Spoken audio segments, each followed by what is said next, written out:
Well, good morning. I hope you're doing well today. I always say these words. I pray that God will richly bless you today as you go out into the world. And folks, I say this a lot, but I really mean it. We need to be about our Father's business, and that is sharing the Word of God to the lost and let them know that Christ is soon to return. And we need to be doing that as urgently as we can. I want you to look in the book with me today to Deuteronomy chapter 1, verse 21. Moses is talking to the children of God. He says, "Behold, the Lord thy God hath set the land before thee. Go up and possess it, as the Lord God of thy fathers hath said unto thee. Fear not, neither be discouraged." This verse here is telling the children of Israel to take possession of the promised land of Canaan, reassuring them that God had made this promise and that his presence would be with them. And we know today that discouragement can come in many ways, and when things don't look as good as we thought it should, maybe they've got some hesitation. They've been traveling for a long time, and now they're fixing to go into this country that God has promised them. But see here, the breakdown of this verse, and see what God was telling them. It says, "See, the Lord your God has given you the land." This verse, part of this verse, emphasizes God's sovereignty and faithfulness in fulfilling his promise to give them the land of Canaan. God had promised them that. And God had told Abraham, this is going to be your land. This, wherever your feet touch, will be the land that I shall give you and to those who follow after you. And God was honoring that promise, even though it had been some time since that promise had been given.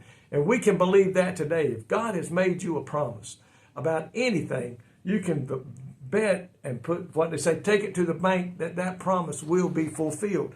That's what God was doing here. God has given them the land that he had promised many, many years ago. And then he says, go up and take possession of it. He's telling the children of God, this is the direct command. Go in and begin to take possession of what I promised I would give you. And it says, as the Lord, the God of your ancestors told you. They're bringing back the remembrance that the highlight of God's faithfulness to his covenant with their ancestors, Abraham, Isaac, and Jacob, was now about to come to pass. My friend, God has never made a promise that he has not fulfilled. I'm looking forward to that promise that he's made. He said one day, he said, I'm going to prepare a place that where I am, that there you may be also. And if I go, I will come again. That is the promise that the church is looking for and should be looking for. The next part of this verse is, do not be afraid, do not be discouraged.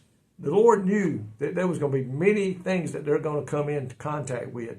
There's going to be battles that are going to have to be fought. There was problems that they were going to have. There was things that were maybe not going to be pleasant. And he's saying this was a reassurance from God, urging them to overcome any fear and doubt that they may have as they embark upon this journey. God is telling us today the same thing, the church. This verse is a pivotal moment in Deuteronomy. And today we, the church, has to understand things are not going to always go good for us. Things are not going to always be easy for a child of God. The Lord told us that. And there's going to be times the temptation to become very, very discouraged or become filled with fear is going to come upon us. And that is when we must depend upon the Lord and the promises that he has made to the children of even today in his precious word.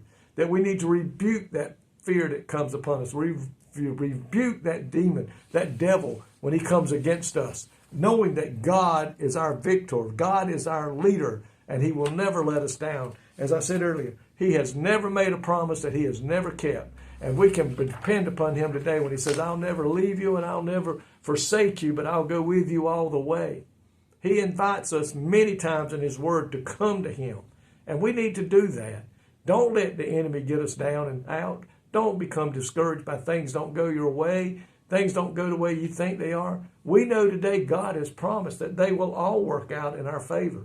We just have to keep trusting and believing today. And I pray that we will do that. Lord, thank you today for your promise that you will always be with us. Like you told them, the children, to go into this land and possess it, that you were going to go with them. You're walking every step of the way with us today.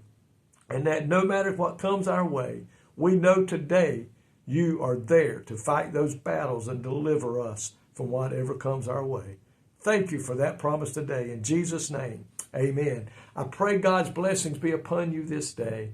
I love you. Thank you for your prayers. Thank you for those that watch these devotions. May they always be a blessing to you is my desire. God have blessed you today.